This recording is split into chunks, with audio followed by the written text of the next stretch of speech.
Good evening and welcome to Community Forum, a community service of CAN TV. I'm your host, Karina. Joining me today is Liz Pearson and Rachel Harris from Girls in the Game. Welcome, and welcome to both of you. It's great to have you here. Maybe if you start out telling us a little bit about the history or what is Girls in the Game. Sure. Well, the mission of Girls in the Game is to provide physical activity, health and nutrition education, and leadership development for girls. We're focused primarily in Chicago. We were founded in 1995 by a group of corporate women who really attributed their success in life to their ability to play sports as young girls.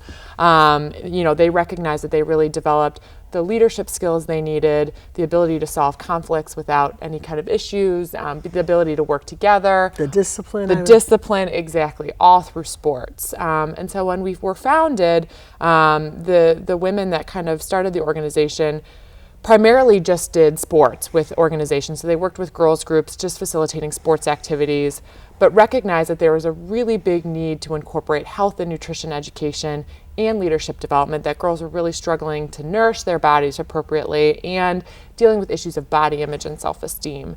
So about 5 years ago, we went through a formal name change. We used to be called the Sporting Chance Foundation, and the girls picked our new name, Girls in the Game, and went through a mission enhancement as well to be the organization that we are today. And tell us a little bit about we're going to get to you, don't worry. But tell us a little bit when you say becoming the organization that we are today. What's the reach of the organization? Yeah, absolutely. Well, we serve about 2,500 girls a year. When we first started, we served 200, so we've grown a lot. And we run 4 core programs throughout the course of the year. The largest program we run is an after-school program where we partner with schools, community centers, parks, all within the city of Chicago to provide a 1-day-a-week program. And obviously that runs the duration of the school year. We also provide a one-time program called the Game Day. So we'll partner with a school or a site, work with up to 100 girls and provide 3 hours of physical activity and education. So the girls get to try different stations, they get to go to workshops. At the end they get a goodie bag, which they love. And it's a really great kind of point of entry for our organization. We also run a summer camp, which is 5 weeks at our headquarters. Girls spend the mornings in different rotations. They get lunch, they spend their afternoon swimming, and then in team time where they work on their leadership skills. That culminates with 4 days of an overnight camp in Indiana, which is a lot of fun, right? And then lastly, we have a girls advisory board, which is really kind of our leadership development program. So we work with girls, and Rachel's a big leader in this program, to kind of introduce them to extra activities to help develop their sports and leadership skills. So they get to participate in clinics. Right now they're training for a triathlon. They get to attend workshops on how to be really great leaders, how to eat healthy. They worked on a documentary this year. And then our high school girls get to facilitate workshops for younger girls, and in exchange they get money towards college. Wow. All right, big leader in here. So tell me a little bit about yourself. Well, you guys know I'm Rachel. I have a twin named Sarah. She used to be involved with Girls in the Game, but I guess she lost her interest. But I have a little sister who followed in my footsteps. Her name's Marnie. She loves coming to Girls in the Game. It's like every time we hang out and we're around our friends, like she loves talking about Girls in the Game. And she likes to get like other people and like her other friends like involved with Girls in the Game. So it's just cool. But I came to Girls in the Game in 2005. And at first I didn't like it. I thought that this program, sucked and it wasn't for me. I thought like I can be at home, taking care of my mom, because at the time she had breast cancer. So I thought I can be taking care of my siblings and doing this besides the other program. But my mom told me that I need to be a kid. So I decided that I was gonna, so she told me that I should be a kid and do the program. So I tried it out, and time got better, and I liked it.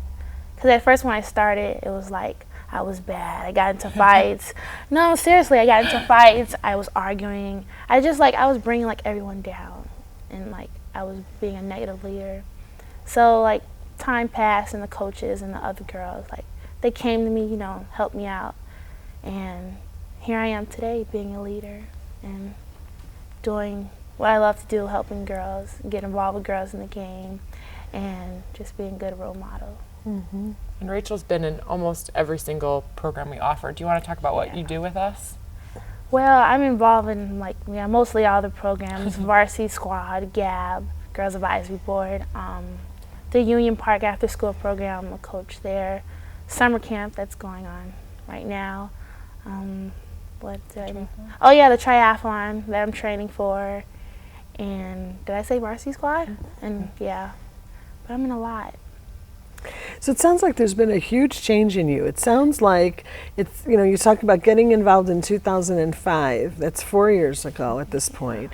And that the way that you resolved conflicts or the way you expressed yourself was that you got in fights, and no offense, but it sounds like you were a little on the negative side, and that it sounds like, maybe, I don't know if this is a fair thing to say, but it's like kind of like you were on the defensive. That's what it sounded like. It was like, nobody's going to mess with me. Nobody's going to tell me what to do. I'm on, kind of on the defense. And it just seems like, from the few minutes that I'm getting to know you here, it seems like there's been quite a transformation. Yeah, it's like I came out of my comfort zone. Being able to work with people and, coming out, being with different diversities and hearing from people with different opinions. So it's good. I'm glad that I got involved with Girls in the Game and stuck with it.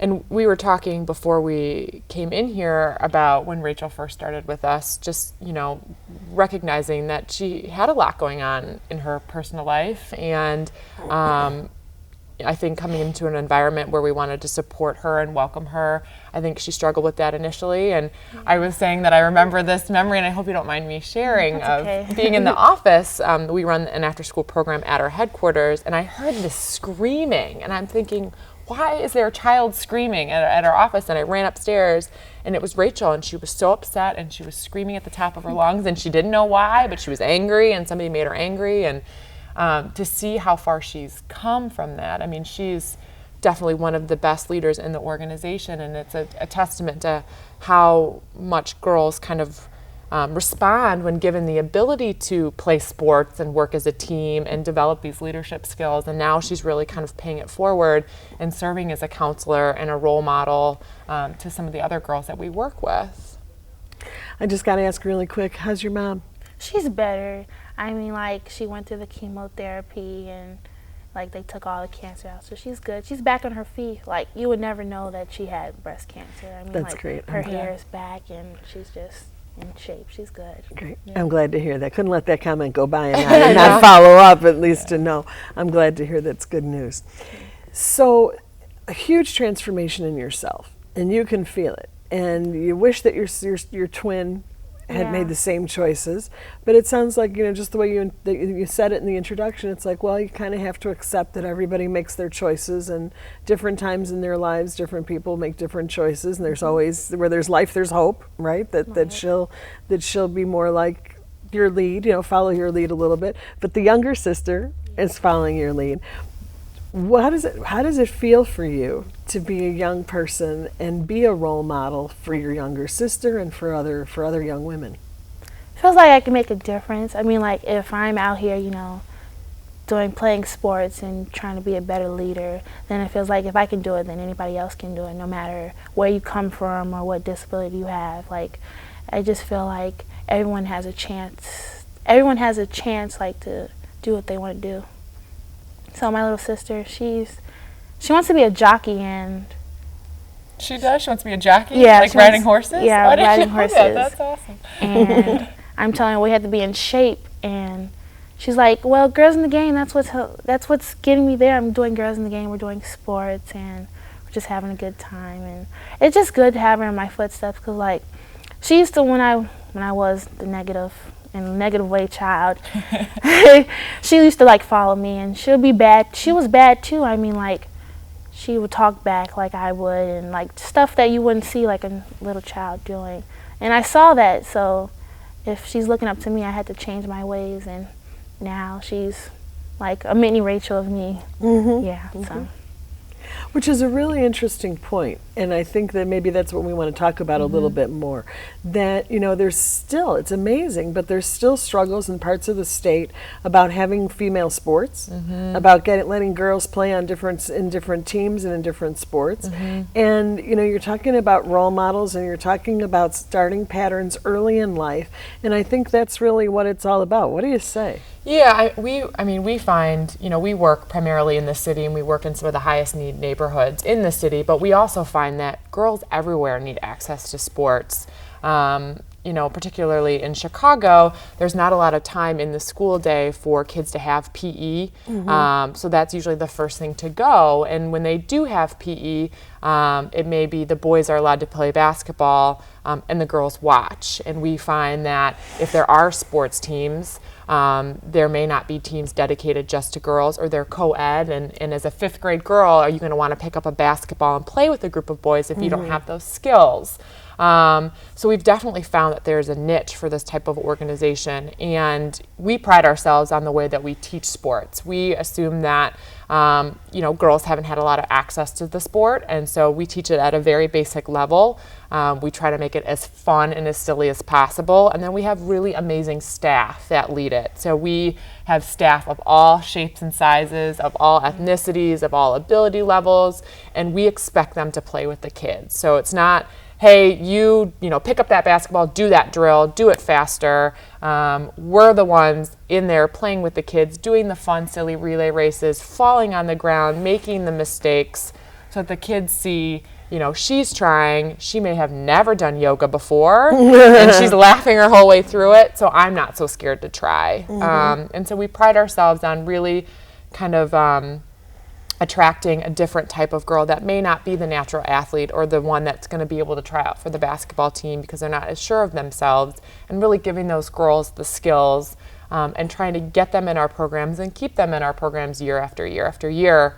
And Rachel's a great example of that. We also have girls that have started with us at age 7, and now, you know, since we've been around since 95, they're in high school and they've been with us for many, many, many years. And we now have girls that have graduated high school and are in college and are coming back to volunteer, which is amazing. And we're trying to help girls make those strides and play sports and have access to that because they need it, definitely. When you mentioned the staff, that I can just picture, I was trying to picture myself, actually. and you know, you said all shapes and sizes, all ages, all everything. Are these paid staff or is this volunteer? We have a mixture. So we have a full-time staff that help run the organization, obviously, and develop the programs and facilitate the program.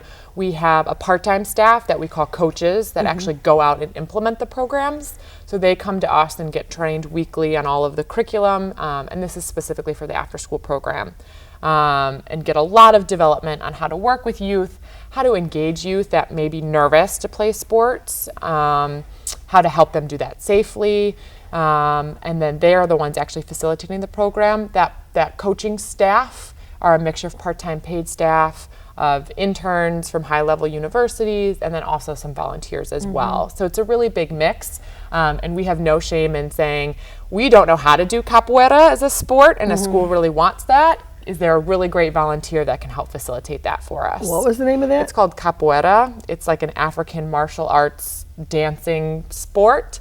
It's really neat, but we're obviously not trained to do that. No one on our staff is, but we have a handful of really amazing volunteers that know how to do that kind of sport and will do that for us. Cool. Same thing with like yoga and Pilates, you know, making sure that people that are trained and have that background and can facilitate it safely for girls are the ones helping us lead some of those sessions. Because I would imagine, just like what happened with you, that the critical moment is the time of contact. Is that first time when you walked in and you said, this is silly, this is not for me, this is not for me, this is not cool, nobody over here is styling, nobody over here, right? I think we're all styling. Not when you're falling on the floor. Right, exactly. So how do you hook them? How do you get them? I guess that's got to be the big challenge. Yeah, from that day one, and I think our programs have a lot of structure because it's important to have rules and expectations in place when you're working with kids, particularly when you're giving them hockey sticks and baseball bats and you want to keep them safe. Who are you looking at? Who are you looking at? So we do have a lot of expectations and rules in place for the girls, but we invest the girls in that process. So we say, you know, what are going to be our expectations? What's going to be our contract? And we generally have the kids follow what we call a 5-finger contract. Each finger stands for kind of an expectation, and then we get them to high five to agree with that. But I think from the first moment the kids walk into the program, even before they walk into the program and we're recruiting kids, we're you know, cheering, we're excited, we're engaged in what kind of sports they want to do, we're energetic. And so when they come in, the second they come in, we're like, great, ladies, put your stuff down, let's play a game. Who wants to play this game? Who wants to play this game? We're going to teach you a new game, get a partner. So part of it is getting swept up. Yeah. That's what it sounds like. Yeah. It's creating enough energy, creating enough excitement, not expecting the youth to bring that out, for you to come in Yep. with the excitement and the energy, and really just hoping that the greatest number of female will just let herself get swept up. And Yeah. it sounds like you're also understanding that there's some pushback. You Yeah. know, there's fear about that. There's discomfort. Absolutely. And that we got to get people over that hump. Yeah, and I think it's so unique for girls to be in an all-girl environment. Particularly our summer camp, you know, as far as we know, we're one of a few all-girl summer camps in the city, probably within the state. And so I think for girls to be able to play sports in an all-girl environment, be in a pool and in swimsuits in an all-girl environment is so unique and so special to have that space where they can talk about girl things, and no one's going to laugh at them and make fun of them and that sort of a thing. So. And also the diversity there, it's not like there's like one particular race there. It's like different. You have Asians, you have blacks, you have the Caucasian, and it's not like they don't like form a clique. Like all you see is like one group, and there's another group. Like they're all open, they're all spaced out. Like they learn new things about each other. Like they just get to know each other. Besides, How's that changed you? How has it changed you to be exposed to girls? And you didn't mention Latinas. Are there Latinas Oh also? yeah, they blanked out. But yeah, there's a lot of races there, and it's a good thing. How's it changed you to be exposed to all of them? I don't know if you were exposed in your neighborhood or if that's something that you really value about the group. It's changed me a lot because like I'm so used to, you know, since I live on the south side, there's mostly blacks there, so it's like one common thing, you know, what you guys talk about, or there's something that you do. But like being at Girls in the Game, there's different people and they have different opinions, so it's like you're learning something new about someone, and you go try something new that you never did before, is because it's someone else they come from different backgrounds, so it's like you learn something new that you can use in your everyday life. And take it and pass on, so it's good. With our after-school program, you know, we're in neighborhoods throughout the city, and Chicago is obviously somewhat segregated. So what we find is we'll be in a certain school, and it is mostly one certain racial background. So we bring kids together on field trips. So we'll send out buses, and we'll pick up several schools and bring them all together on a field trip. And you know, we have to teach them how to work together, and how to interact with people that may look different from them. And we also try to teach them that just because you look the same as somebody doesn't mean that you have things in common, doesn't mean that you're naturally going to be friends. And so I think for a lot of the girls we work with, that's a new experience, to be able to meet kids that, you know, are from different neighborhoods than them, and to be able to get outside their own neighborhood to try new things and different things. Well, that's where sports seems like such a great idea, because when you're on a team with somebody, our ability to win is in our ability to cooperate. And Right. so you can bring people together who start out looking really different or seeming really different, but we have a common goal. And that seems to be like one of the keys in diversity work and in everything, is having common goals and common experience like that. Absolutely. It's very exciting. So, you know, we heard something about it's cool to be like at the swimming pool and it's all girls, and give us an insider's view. What are you talking about different when it's all girls than you'd be able to talk about, or how would it be different if there were guys there? Well, if it was guys there, I mean, like, well, some of the girls will be like kind of uncomfortable, like being not able like to wear their swimming suit in front of the guys, because you know, guys have a tendency, you know, talk down to girls and just not making them feel comfortable.